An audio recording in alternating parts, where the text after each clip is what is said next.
Halo semuanya, kami dari kelompok 2, struktur 1 ingin mempresentasikan tugas besar kami.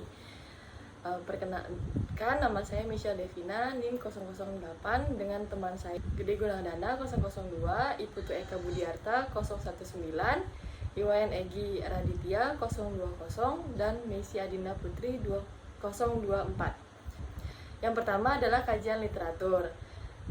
Tipe rumah yang kami buat untuk tugas ini adalah tipe rumah 45 yang biasanya memiliki luas bangunan 45 meter persegi dan luas tanah sekitar 96 meter persegi.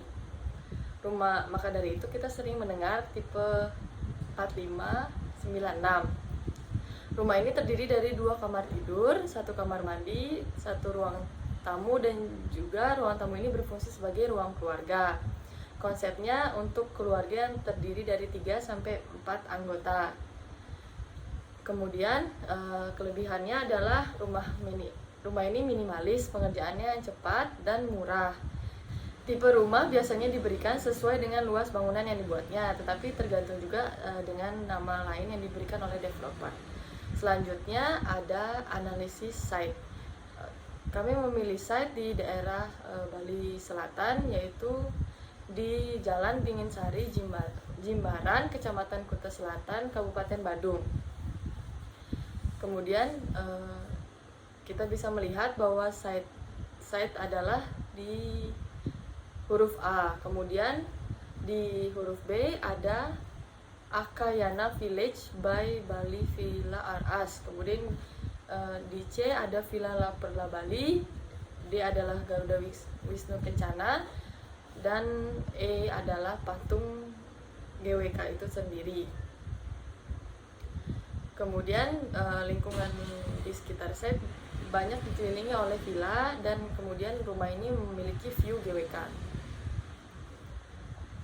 Kemudian klimatologi, analisa lintasan matahari. Matahari bergerak dari arah timur menuju barat, seperti bisa dilihat pada slide.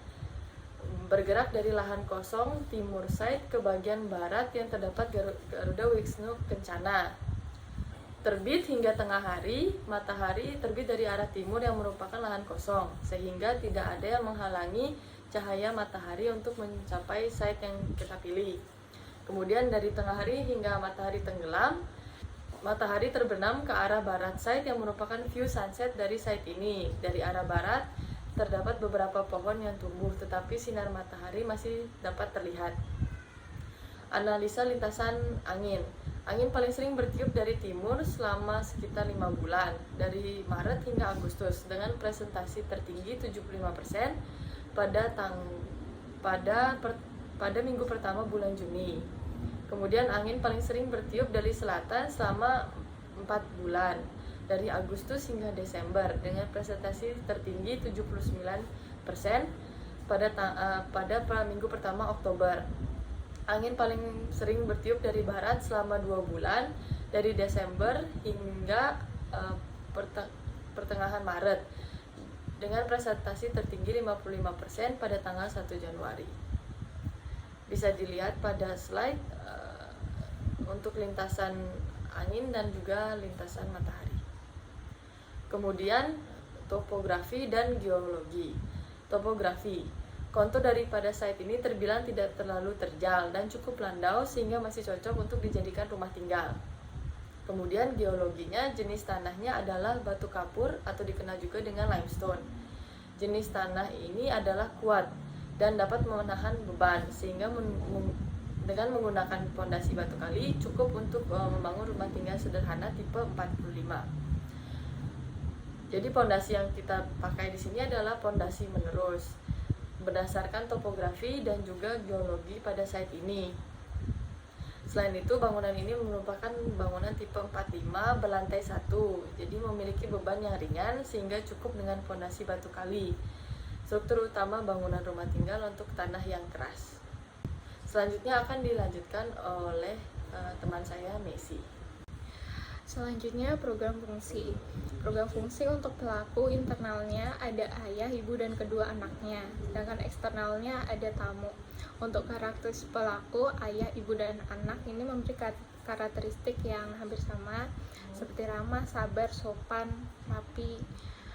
Dan sedangkan untuk tamu menyesuaikan dengan setiap tamu yang datang.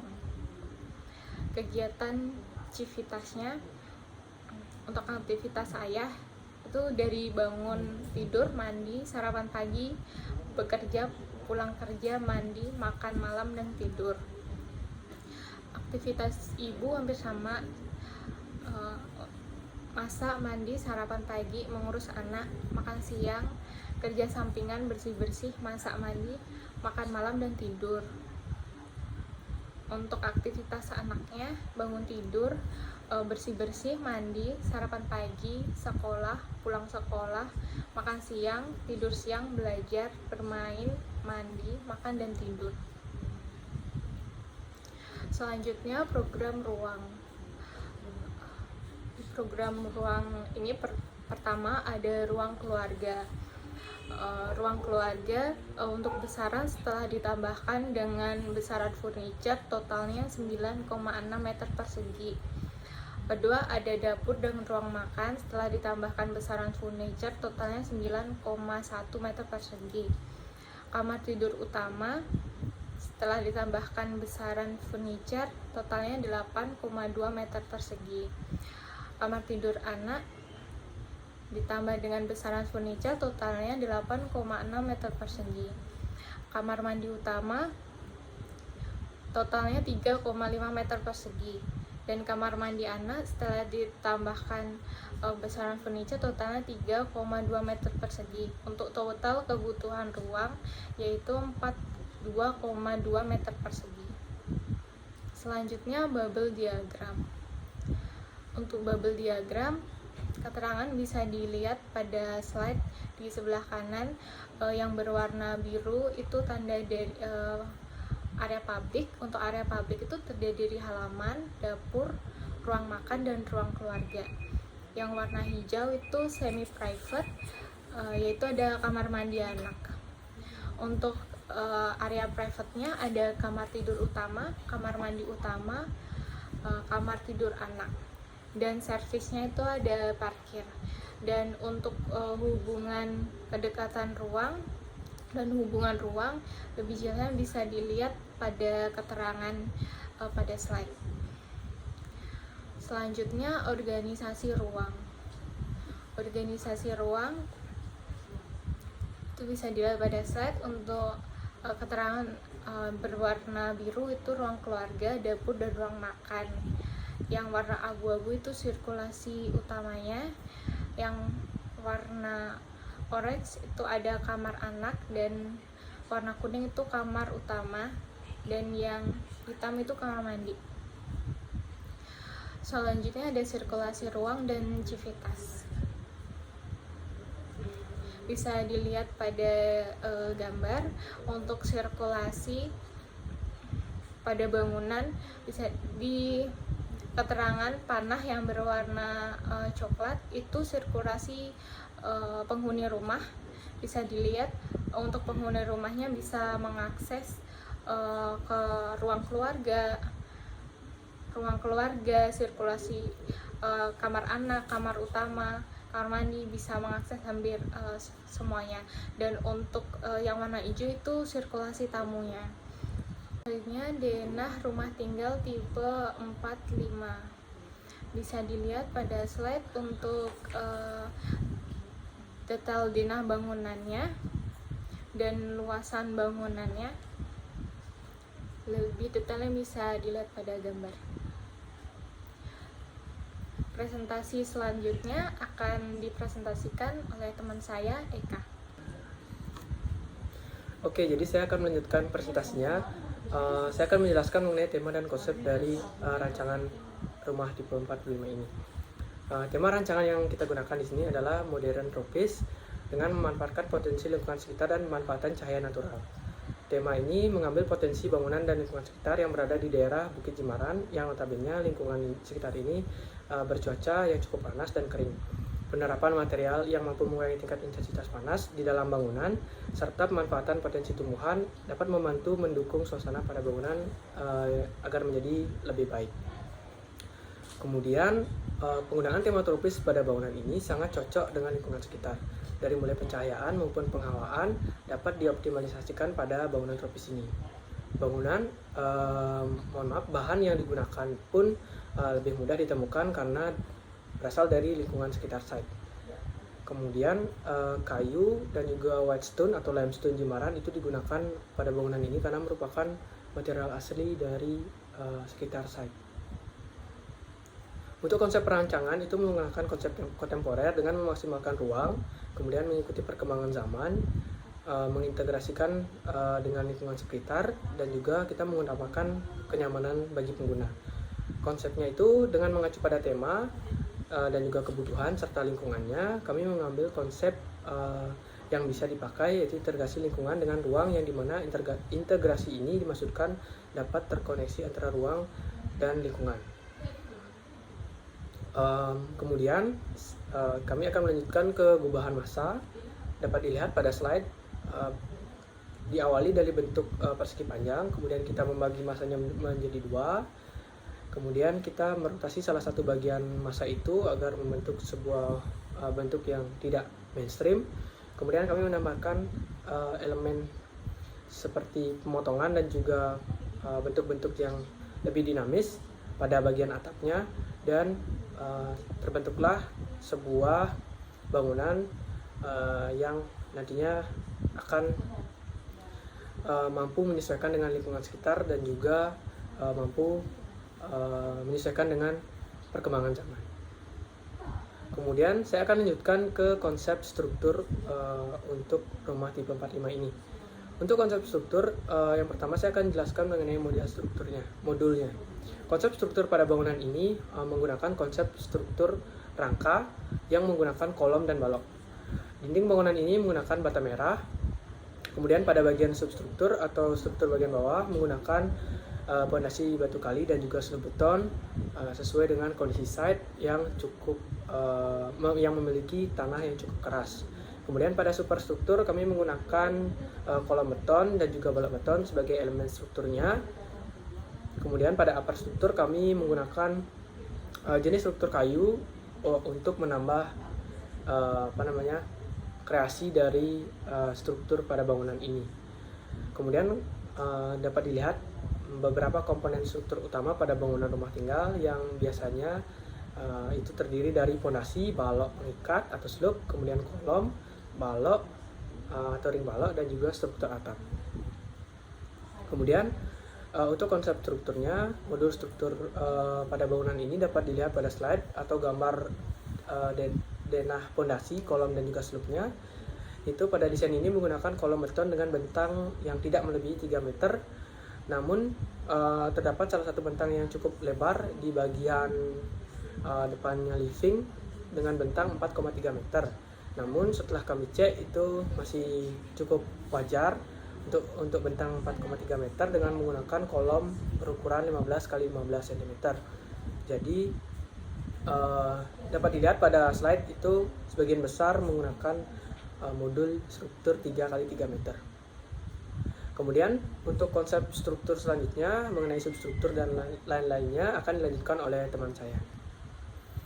Baik, di sini saya akan melanjutkan presentasinya. Sebelumnya perkenalkan, nama saya Gede Muradana Martajaya dengan NIM 002.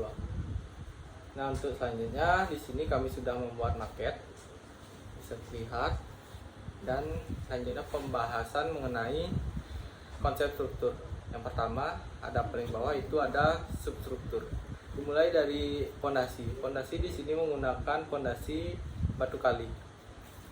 Berdasarkan kondisi topografi dan geologi pada site, maka pondasi yang disarankan menggunakan pondasi batu kali. Dengan bangunan rumah tipe 45 yang berlantai 1 itu cukup untuk menggunakan pondasi batu kali. Kemudian di atas batu kali merupakan slope. Slope ini memiliki ukuran 20 x 30 cm. Bisa dilihat ini slope di atas batu kali, ada slope mengelilingi. Untuk hubungan dan sambungan pada substruktur itu ada dua, yaitu ada hubungan antara pondasi dengan bagian balok pengikat. atau slope. Ini merupakan hubungannya. Untuk menghubungkan pondasi ke slope, ditanam angkur besi dengan jarak paling jauh tiap angkur adalah 1 meter. Dan untuk yang kedua ada hubungan antara slope dan kolom. Bisa lihat slope dengan kolom. Untuk hubungan ini, hubungan diteruskan dan dibengkokkan ke dalam slope dengan panjang lewatan paling pendek 40 kali diameter ulangan atau 40 kali 13 sama dengan 52 cm. Selanjutnya ada gambar detail pondasi 1 dan pondasi 2 yang bisa dilihat pada slide. Ke atas pada superstruktur yang berada di atas substruktur. Superstruktur ini terdiri dari kolom utama dan kolom praktis. Kolom utama memiliki spesifikasi 15 kali 15 cm. Ini merupakan kolom utama yang berada. Bisa dilihat. Untuk kolom praktis itu berada di pinggiran pintu pada denah kamar utama, 2 kolom praktis, dan ini merupakan kolom praktis. Untuk spesifikasi selanjutnya ada pada balok. Balok memiliki spesifikasi 20 kali 30 cm. Ini merupakan balok yang bisa dilihat pada maket.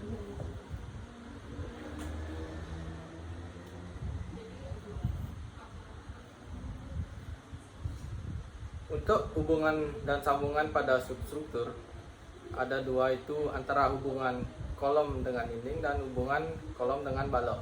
Untuk hubungan kolom dengan dinding, antara kolom dan dinding dihubungkan dengan pemberian angkur setiap 6 lapis bata dengan diameter 10 mm dan panjang minimal 40 cm. Dan selanjutnya hubungan kolom dengan balok, itu pada hubungan antara kolom dengan balok itu tulangan kolom diteruskan dan dibengkokkan ke dalam balok panjang lewatan paling pendek 40 dikali diameter tulangan. Dan pada sebelah kanan bawah slide itu terdapat detail dari balok. Untuk slide selanjutnya ada detail kolom, slope, dan balok yang bisa dilihat pada slide.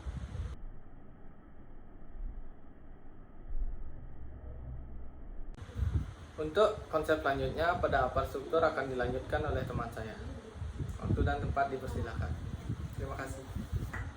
Baik, terima kasih waktunya. Di sini saya akan menjelaskan tentang upper struktur pada bangunan yang kami buat. Untuk struktur atap yang kami buat ini berfungsi untuk menopang seluruh sistem penutup atap yang ada di atasnya. Untuk struktur atap kayu pada bangunan ini terdiri dari balok penyokong atau kolom kayu, yaitu di depan ini dengan ukuran 15 kali 15 yang berfungsi sebagai penopang balok kayu atau gordingnya. Itu pada struktur atap ini yang berukuran 80 kali 12 cm. Kemudian setelah gording tersebut terdapat kayu ukuran 40 kali 120 mm yang berfungsi sebagai penopang penutup atap, di mana dalam desain bangunan kami menggunakan atap sirap. Untuk struktur atap dak beton dipilih karena memiliki sifat yang kuat dan tidak mudah rusak. Selain itu, atap beton dipilih karena sesuai dengan rancangan desain yang diusung. Atap dak beton untuk desain bangunan ini memiliki ketebalan sekitar 10 cm. Itu standar untuk bangunan yang tidak berlantai. Hal itu dikarenakan beban yang ditopang tidak terlalu berat atau tidak adanya beban di atas dak. Untuk kekakuan pada struktur ini merupakan gabungan dari kekakuan lateral elemen-elemen vertikal struktur secara keseluruhan. Kekakuan merupakan salah satu faktor yang menentukan respon suatu struktur terhadap beban. Untuk kekuatan merupakan kemampuan elemen dan komponen struktur bangunan yang bekerja secara vertikal ataupun horizontal bangunan dalam menahan beban-beban yang timbul. Penerapannya dalam rumah tipe 45 dalam penerapan kekuatan untuk komponen struktur vertikal berupa kolom berfungsi menahan gaya-gaya vertikal. Untuk kolom-kolom, suatu struktur harus memiliki kekuatan yang sesuai. Struktur akan rubuh jika tingkat beban menekan elemen struktur melebihi kekuatan material menyusun struktur. Maka diperlukan kesesuaian tingkat kuat dan kayu terhadap beban menekan. Untuk beban mati, beban-beban yang bekerja dari vertikal ke bawah pada struktur dan mempunyai karakteristik bangunan seperti misal penutup lantai, alat mekanis, partisi yang dapat dipindahkan adalah beban mati. Untuk beban hidup, beban yang bisa ada atau tidak ada pada struktur untuk suatu waktu yang diberikan dan bekerja secara perlahan pada struktur. Untuk beban hujan ini biasanya dimasukkan sebagai beban hidup pada struktur atap sesuai dengan peraturan pembebanan adalah sekitar 20 kg per meter persegi, strip 30 kg per meter persegi. Dari data yang diketahui, maka yang diambil ketebalan atapnya di sini adalah 30 mm.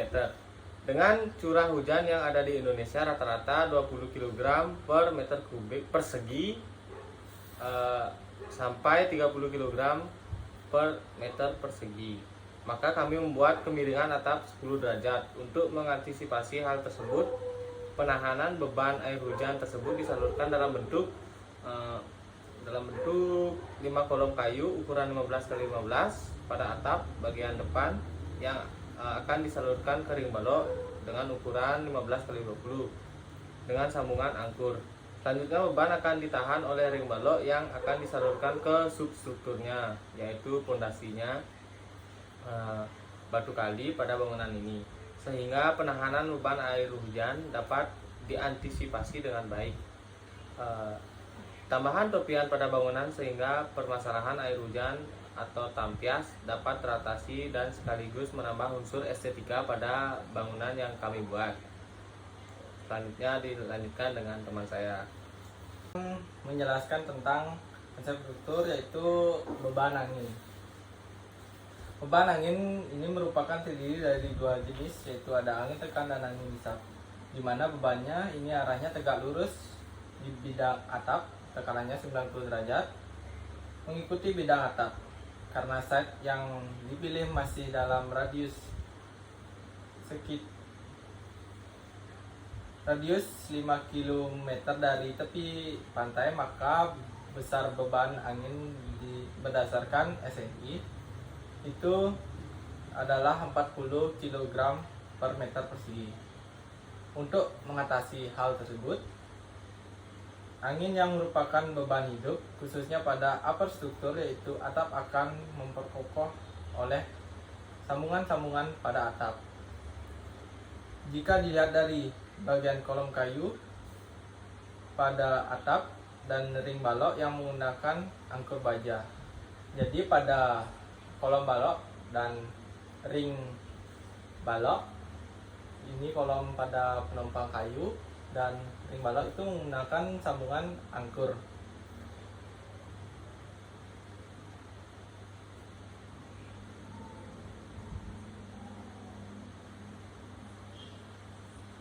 Penggunaan angkur tersebut selain dapat menahan beban mati dari atap, juga bisa mengatasi terkait beban yang ditimbulkan oleh angin dari segala sisi.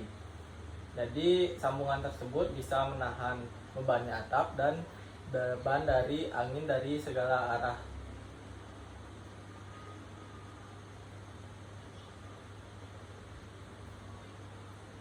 Dari sisi kemiringan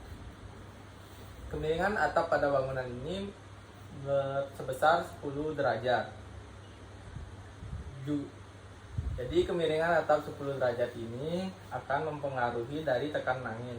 Semakin landai, maka semakin sedikit menampung angin. Tetapi harus dipertimbangkan juga kemiringannya dengan beban lain seperti beban dari air hujan. Jadi beban yang ditimbulkan angin ini bisa diantisipasi dengan sambungan dan kemiringan atap. Nah, untuk selanjutnya, jika pada bagian superstruktur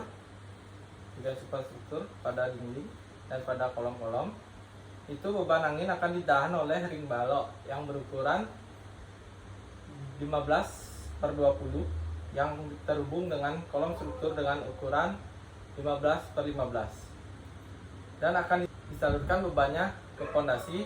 Dengan demikian beban angin dapat teratasi.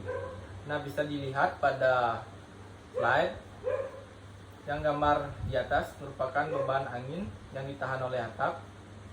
Untuk penahan beban vertikalnya oleh ring balok, dan untuk penyaluran bebannya itu dari tekanan atap dan ring balok itu mengarah pada kolom lalu menyalurkan pada pondasi. Dan untuk angin dari samping itu ditahan oleh dinding dan ditahan oleh kolom. Kemudian penahanan kolom ini akan ditahan oleh ring balok dan akan disalurkan pada kolom dan menuju pada pondasi. Bisa dilihat pada slide. Dan untuk selanjutnya akan dijelaskan oleh teman saya. Selanjutnya saya akan menjelaskan mengenai pengaruh gempa bumi terhadap bangunan yang telah kita rancang. Sesuai dengan latar belakang di Indonesia yang merupakan daerah yang dilalui oleh jalur pertemuan 3 lempeng tektonik, maka bisa dikatakan Indonesia merupakan daerah yang cukup sering terjadi gempa bumi. Gempa akan menggerakkan tanah atau menggeserkan tanah, yang dimana hal ini bisa diantisipasi dengan substruktur, yaitu pada bagian slope dengan ukuran 20x30. Nah, substruktur ini bisa dilihat pada maket. Substruktur ini itu berfungsi untuk menahan pergeseran dari pondasi batu kali. Pondasi batu kali kita lambangkan dari spons putih ini atau dari gabus putih. Kemudian menahan kolom-kolom ketika terjadinya gempa, dan kemudian slope-lah yang akan mengikat dua hal tersebut sehingga terjadinya minim pergeseran pondasi yang disebabkan oleh gempa. Jadi ketika terjadi gempa, dari substruktur kolom akan bergerak, kemudian disalurkan, bebannya itu akan disalurkan secara keseluruhan oleh slope, kemudian ditahan oleh pondasi agar bangunan tidak bergeser terlalu besar atau yang nantinya akan menyebabkan bangunan ini runtuh jika terjadinya pergeseran terlalu besar. Kemudian slope pada bangunan ini pembuatannya dibuat saling terhubung mengitari bangunan. Hal itu bertujuan untuk memaksimalkan terjadinya persebaran dari gerakan-gerakan akibat adanya gempa. Bisa dilihat pada slide dan juga pada maket, itu pergerakan pondasi ke samping, di mana hal itu untuk meminimalisir kerusakan pada bagian superstruktur dan juga apastruktur. Kemudian untuk selanjutnya itu akan dijelaskan oleh teman saya. Selanjutnya, kestabilan bangunan merupakan kemampuan bangunan dalam mengatasi gaya-gaya lateral dari luar seperti angin, gempa, ataupun gaya gravitasi bumi. Hal ini dapat tercapai dari bentuk struktur bangunan yang memberikan perilaku struktur yang stabil. Kestabilan tersebut dalam menerapkan dalam struktur dapat dengan menambahkan elemen diagonal bracing atau penguatan pada rangka tersebut, sehingga sebuah struktur yang mampu memberikan setiap elemennya berpindah secara bersama untuk menahan beban. Kestabilan pada bangunan juga berasal dari pondasi bangunan. Penggunaan pondasi paku yang lebar seperti pondasi menerus dapat mencegah tergulingnya bangunan. Selain itu, penggunaan elemen-elemen pondasi seperti tiang-tiang yang mampu memikul daya tarik. Pada dinding menggunakan tembok bata di antara kolom yang termasuk penggunaan bracing berupa diafragma rigid. sehingga bangunan tidak goyang jika menerima beban angin dan tetap stabil dari beban yang diterima. Pada bagian rangka atap menggunakan balok penyokong berukuran kayu 15 x 15 cm untuk menjaga kestabilan rangka atap dan beban yang diterima. Selanjutnya akan dipresentasikan oleh teman saya. Baik, saya akan melanjutkan presentasinya. Yang terakhir adalah estetika.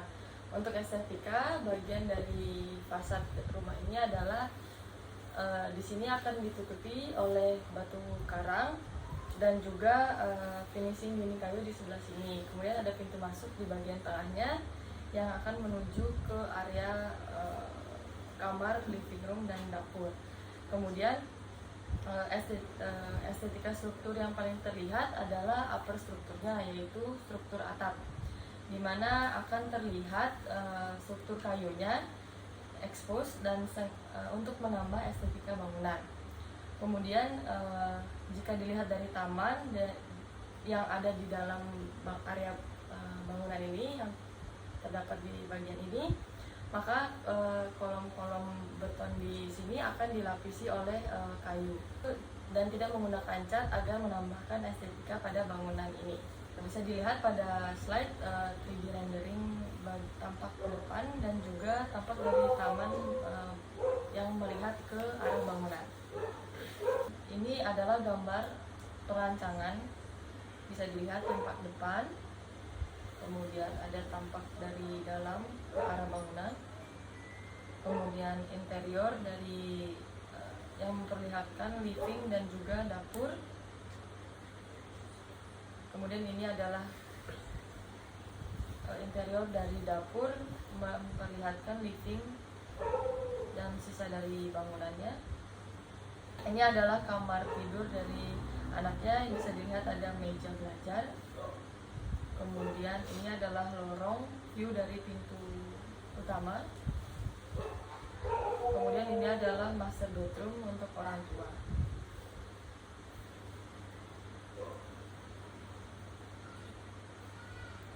Baik, sekian presentasi dari kelompok 2. Ini merupakan hasil maket kami. Bisa dilihat. Oke, Santi, sampai Santi, jumpa di Santi. struktur 2.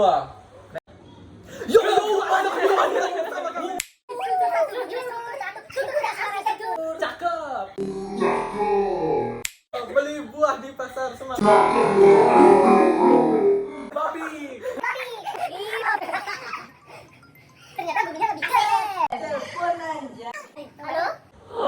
Iya, nyalo. Oke, kembali lagi bersama kami di sini. Syukurlah pada arsitektur, aku puntur. Bukan sembarang arsitektur. Dan aku puntur, dijual, Ini bertiga. Jadi guys, Ya oke. Aku kurang tahu mas ini. Kamu This is a foundation. Foundation. Foundation. Can you speak English? Yes, I can.